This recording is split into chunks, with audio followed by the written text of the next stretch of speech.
धाम पे कभी आँच ना आने दूँ। अगर इस पे जिस दिन आँच आएगी उस दिन खुद को ख़त्म कर लूँगा। सपने में देख रहा तो कहता 3 शेरों के साथ देखा कि 3 घोड़ों के साथ देखा गुरुजी आपको।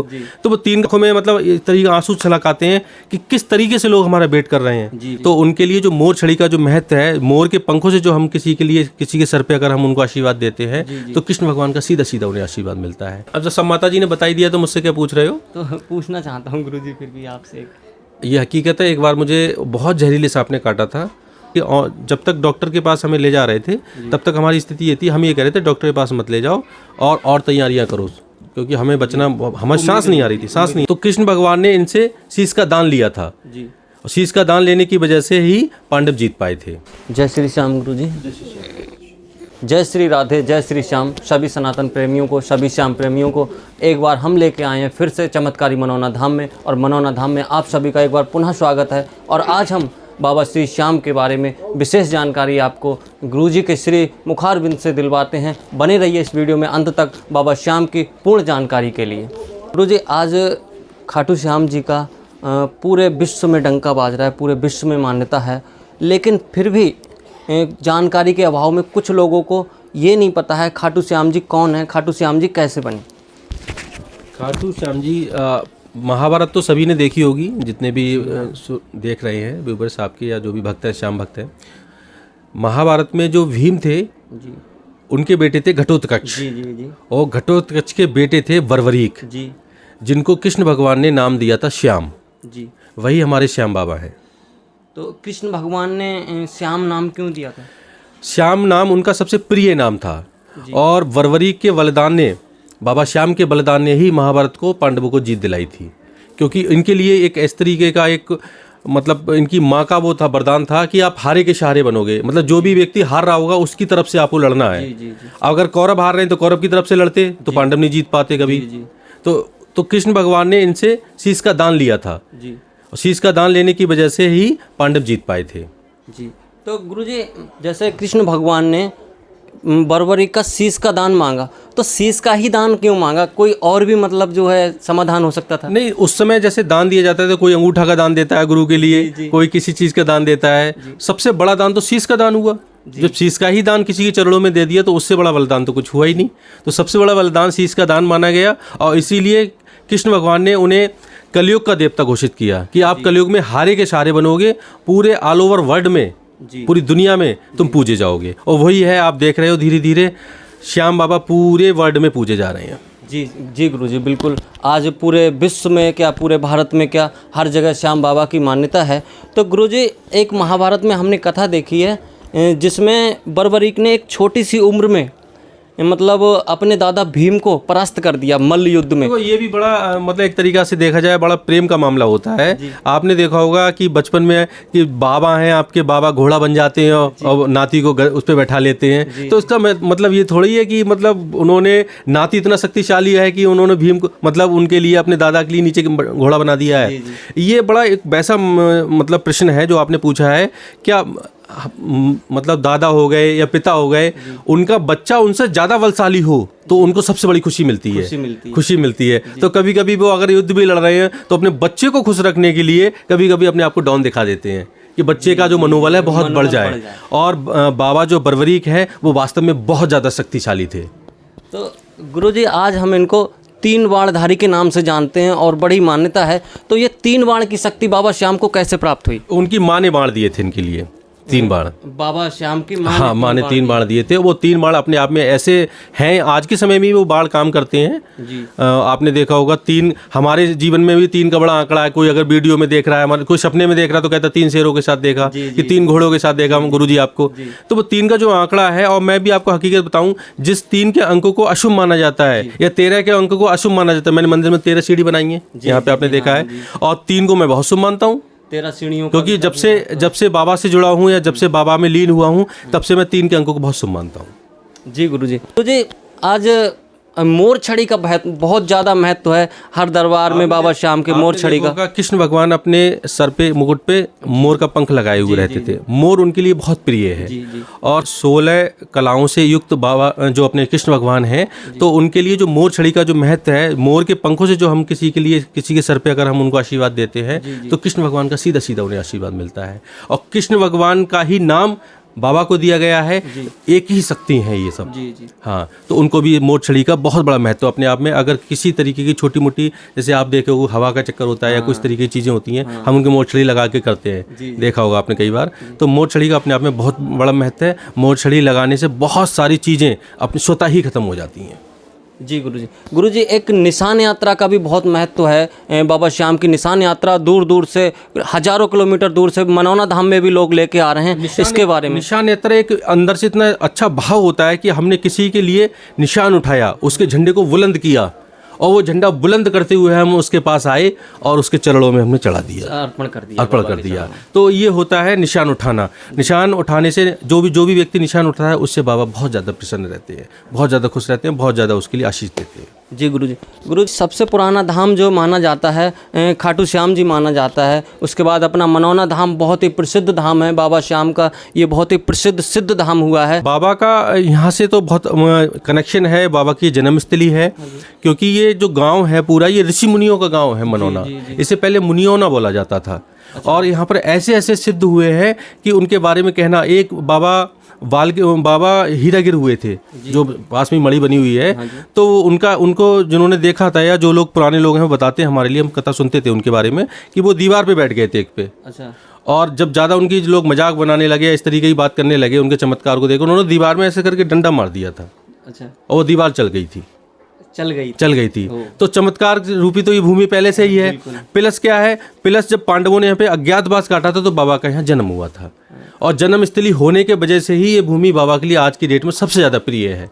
और इसी वजह से आपने देखा होगा कि ऑल ओवर वर्ल्ड में कहीं जो चमत्कार नहीं हुए, मनौना धाम पे हो रहे हैं। मनौना धाम, क्योंकि वो बाबा ही तो कर रहे हैं। जी बिल्कुल। तो बाबा की भूमि बहुत प्रिय है, उनकी जन्मस्थली है, और जन्मस्थली हर किसी को अपनी प्रिय होती है, और इसीलिए मनौना धाम आज सबसे ज़्यादा ऊपर पहुँचा है। जी बिल्कुल। तो गुरुजी, अभी कुछ शंका रहती है भक्तों के मन में, हमारे भी मन में शंका रहती है कि कृष्ण भगवान को क्या हम अलग रूप माने, खाटू श्याम जी को अलग रूप माने, या एक ही माने? मेरे हिसाब से तो सारे ईश्वर एक ही है, सारे भगवान एक ही। आपने देखा होगा दरबार में, आप देखो शंकर जी की भी प्रतिमा रखी है, गणेश जी भी हैं, हनुमान जी भी हैं, दुर्गा माँ भी हैं, लक्ष्मी गणेश भी हैं, सभी हैं। और कभी कभी आपने देखा होगा मंगलवार का दिन होता है, उस दिन पूरे दिन हनुमान जी के भजन बजाते हैं। शिव जी का दिन होता है तो शिव जी के भजन बजाते हैं। अगर हम अलग मानते तो हम शिव जी के भजन क्यों बजाते हैं यहाँ पर, या हम हनुमान जी के क्यों बजाते? हम सब शक्तियों को एक मानते हैं। और यहाँ पर बहुत सारी, इस भूमि पर बहुत सारी शक्तियाँ विराजमान हैं, विद्यमान हैं, और उसी वजह से इस तरीके के एकदम अचंभित करने वाले चमत्कार यहाँ हो रहे हैं। बाबा तो हैं यहाँ पर, बाबा के साथ साथ और भी देवता यहाँ पर मौजूद है। जी बिल्कुल।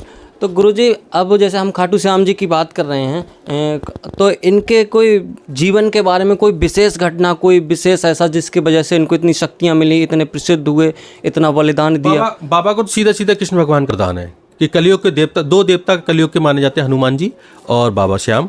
तो ये कलयुग के देवता हैं। कलयुग में जो भी इनको पूजेगा, उनकी उसकी सारी मुरादें पूरी होंगी। जी गुरुजी, जी गुरुजी, हम माता जी के पास पहुँचे थे एक बार, माता जी का आशीर्वाद हमें प्राप्त हुआ है। तो हमें वहाँ से कई घटनाएं आपके जीवन के बारे में पता चली। एक बार आपको सांप ने काटा, एक बार कई बीमारी से गुजरे थे, तो उन घटनाओं की क्या सच्चाई है? अब जब सब माता जी ने बताई दिया तो मुझसे क्या पूछ रहे हो? तो पूछना चाहता हूँ गुरुजी फिर भी आपसे। ये हकीकत है, एक बार मुझे बहुत जहरीले सांप ने काटा था, और वो सांप ऐसा सांप था कि उसका काटा हुआ मेरे हिसाब से बचता नहीं है कोई, क्योंकि मुझे सांपों के बारे में ज़्यादा नॉलेज नहीं थी। जब उसने काटा, बड़े वाले भाई ने सांप को मार दिया। मारने के बाद में जब जिसके पास दवा, एक पास में गांव पड़ता है, तो वहाँ सांप कांटे की दवा सुंघाई जाती है। जी। हाँ, जब वो उसके पास हम पहुँचे और जब उसको पूरी घटना बताई और बताया, उन्होंने पूछा सांप कौन सा था, तो सांप बताया कि ये वाला सांप था। तो वो व्यक्ति जो था वो बैठे का बैठे ही रह गया। बोले आज तक इस तरीके का सांप का काटा हुआ हमारे पास बचा ही नहीं है कोई, जो भी आया है मतलब वो डेड बॉडी ही उसकी आई है जब तक हमारे पास लाए। बोले तुम बचे कैसे हो? हम हंस रहे थे, हमें कोई मतलब ही नहीं था। तो ये सब बाबा की कृपा है कि बाबा ने जीवन दान दिया है, 2 बार जीवन दान दिया। एक बार और इस तरीके की हमारे साथ में घटना हुई थी कोरोना काल के समय पर। तो उस समय भी यही स्थिति थी कि जब तक डॉक्टर के पास हमें ले जा रहे थे तब तक हमारी स्थिति ये थी, हम ये कह रहे थे डॉक्टर के पास मत ले जाओ और तैयारियां करो, क्योंकि हमें बचना, हमारी सांस नहीं आ रही थी हमें।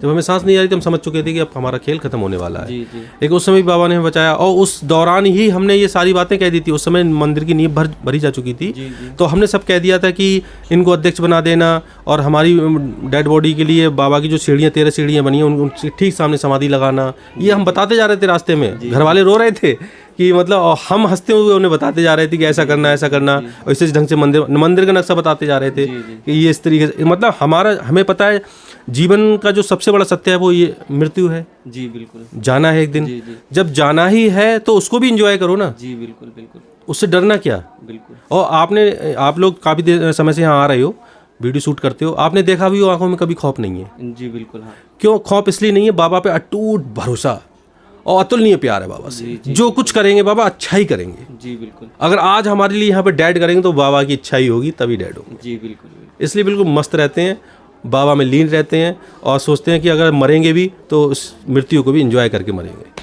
जी गुरुजी, आप बाबा से इतने जुड़ चुके हो, इतनी बड़ी कनेक्टिविटी है बाबा से आपकी, और आप हजारों लाखों लोगों का भला कर रहे हो, एक अध्यात्म से इतना जुड़ चुके हो कि बीच में कोई गैप नहीं रखा है। तो ये अध्यात्म से इतना जुड़ने का क्या रहस्य है गुरुजी? देखो, अध्यात्म से जुड़ने का रहस्य होता क्या है कि शुरुआत से ही अध्यात्म की तरफ झुकाव होना शुरू हो गया था। जैसे उस उम्र में, जिस उम्र में बच्चे, मतलब लड़के जो होते हैं वो अपने और एंजॉय करते हैं, उस उम्र पे हम व्रत रहते थे।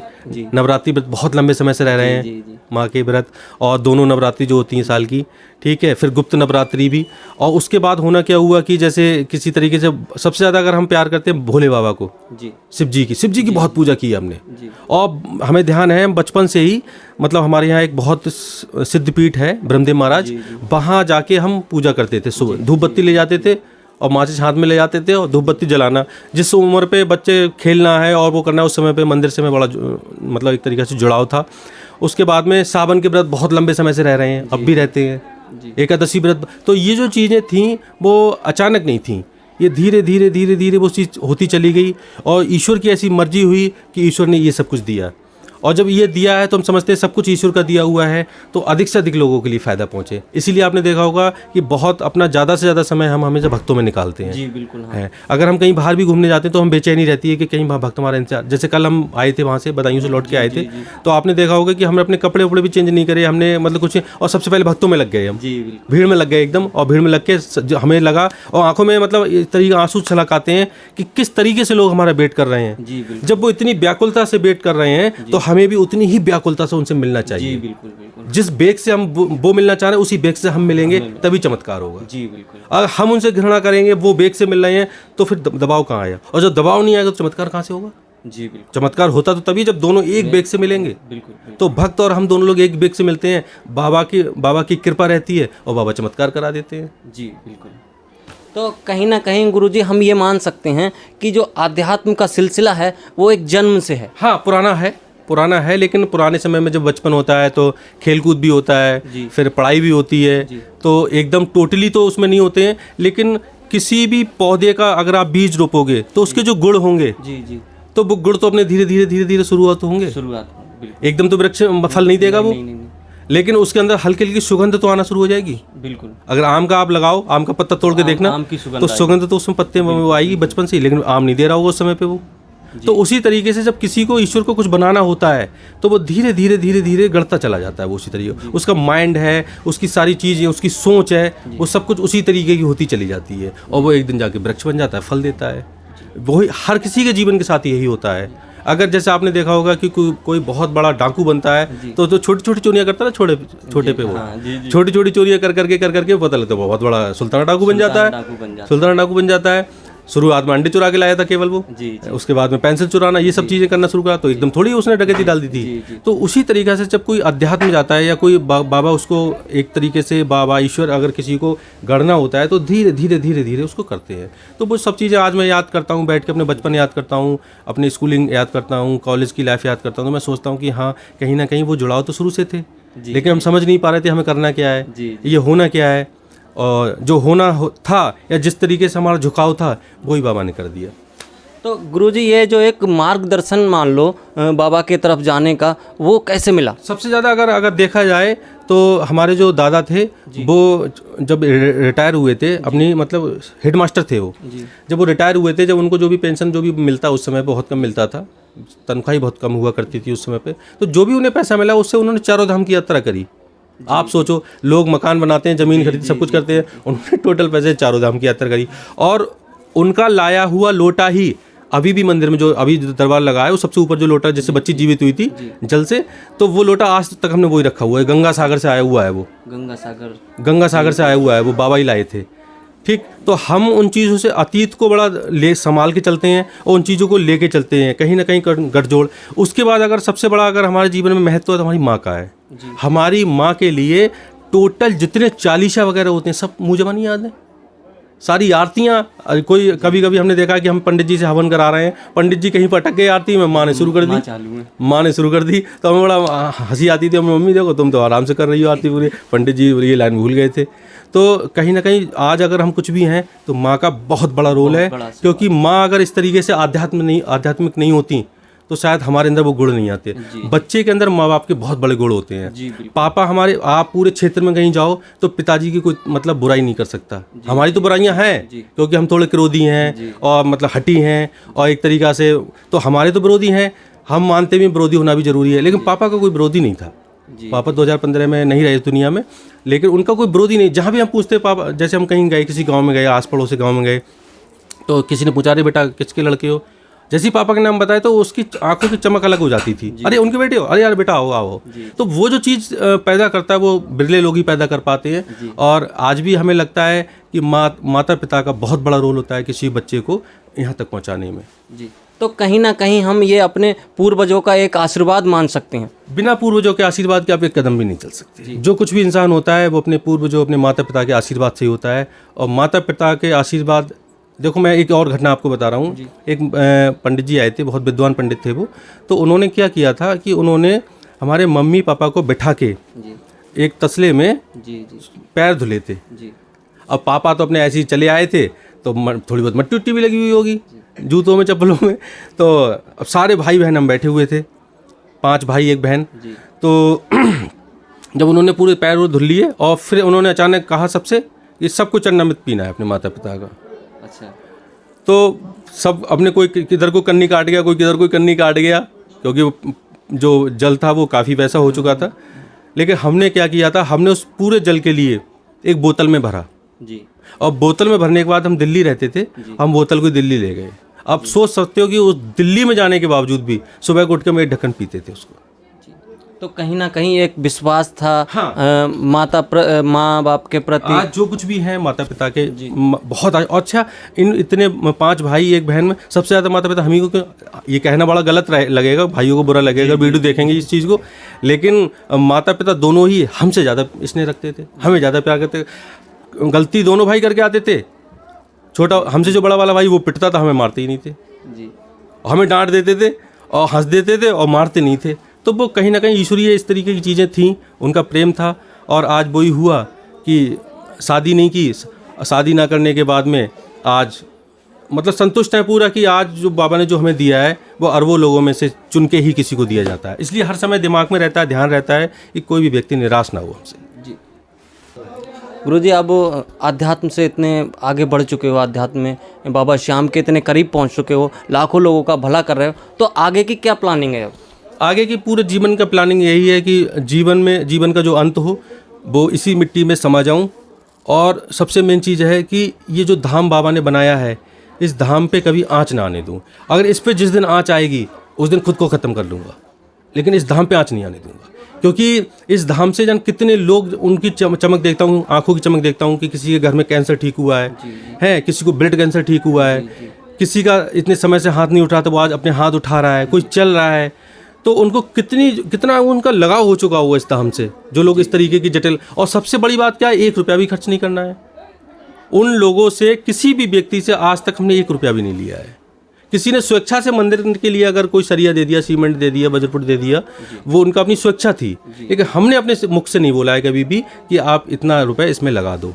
जी गुरुजी। ठीक। तो हम चाहते हैं कि ये धाम की जो गरिमा है, ये धाम को बाबा ने इतना प्यार दिया है, बाबा की यहाँ पे पूर्ण शक्ति विराजमान है। तो जब बाबा की पूर्ण शक्ति विराजमान है, इस धाम पे जरा सा भी कोई गलत भी बोलता है तो ये लगता है कि बस या इसको ख़त्म कर दूं या खुद को ख़त्म कर लूं। क्यों? क्योंकि आप धाम की बुराई नहीं कर रहे, आप सीधे बाबा की बुराई कर रहे हो, बाबा की बुराई कर रहे हो। क्योंकि धाम बाबा का, मेरा नहीं है। मैं तो चंद दिनों का मेहमान हूँ, ठीक है, चला जाऊँ, कोई और महंत बनेगा यहाँ पर। लेकिन बाबा का तो ये घर हमेशा के लिए बाबा की जन्मस्थली है। तो आप अगर इस धाम पे उंगली उठा रहे हो, इस धाम के बारे में गलत बोल रहे हो, इस धाम के बारे में तरह तरह की बातें कर रहे हो, तो आप बाबा के बारे में गलत बोल रहे हो। और हम माफ़ कर सकते हैं, बाबा माफ़ नहीं करते हैं। बाबा इतने, उन्होंने जब शीश का दान दिया था, यंग थे, तो बाबा की शक्ति इतनी तेज है, इतने तेज परिणाम दे रही है। मैंने देखा बहुत सारे लोगों के लिए कि इतनी स्पीड से परिणाम उनको दे रहे हैं कि धराशायी कर देते हैं एकदम। जरा सा भी मनोना धाम के बारे में कोई गलत सोचता भी है, बोलता भी है, तो उसको निश्चित तौर पे उसके लिए मतलब सज़ा मिल ही रही है। और बाबा सजा दे, बाबा माफ़ नहीं कर रहे हैं किसी को। क्योंकि बाबा जब यहाँ पर हजारों करोड़ों लाखों लोगों के लिए एक तरीके से जीवन दान दे रहे हैं, सही कर रहे हैं उनको, तो आप उस धाम के बारे में गलत कैसे बोल रहे हो?